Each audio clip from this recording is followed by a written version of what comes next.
You check your bank account again, and somehow it's lower than you thought. Again, you didn't buy anything crazy. No big splurge, no emergency. So, where did it go? Here's the truth nobody tells you. It's not your spending that's broken, it's your default setting. And today, we're going to rewire that. Let's start here. Every single one of us has a money thermostat.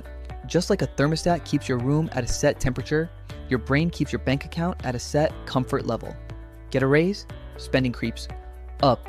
Save a little extra? Suddenly there's an emergency that needs that exact amount.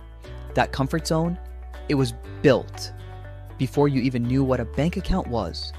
Maybe you grew up hearing, "We can't afford that," every single week, and your brain learned money is something to be afraid of, something that runs out. Or maybe money was never discussed at all. Here's why this matters. You can set all the goals you want consciously. Save 20%, build an emergency fund, invest early. But if your subconscious set point says, "We don't keep extra money," your brain will sabotage those goals quietly, automatically, without you even noticing. You'll forget to transfer money to savings. So how do you actually change the set point? Not by trying harder, not by feeling guilty, by becoming aware of the pattern and gently proving to your brain that a new set point is safe.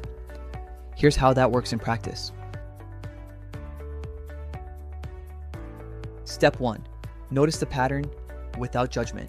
For the next week, every time you spend money on something unplanned, just pause and ask yourself, what was I feeling right before this?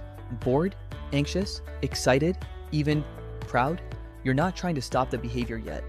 Step 2, make the new set point. Boringly small. If your brain is used to a $200 cushion and panics at $2,000, don't try to jump straight to $2,000. That's too big a jump. Your thermostat will fight back hard. Instead, aim for $250. Step 3, create a proof moment. Every single week. Once a week, do one small thing. That proves to your brain a new identity is possible.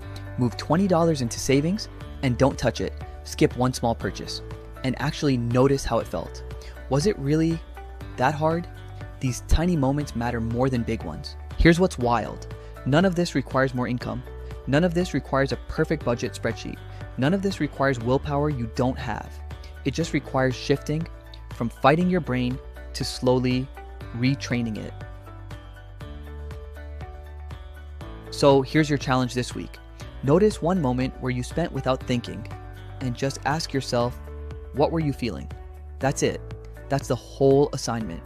Because awareness is where every mindset shift begins. If this helped you see your money habits differently, subscribe, because next week, we're tackling the biggest money lie most people believe without even realizing it. Until then, here's to a richer mindset.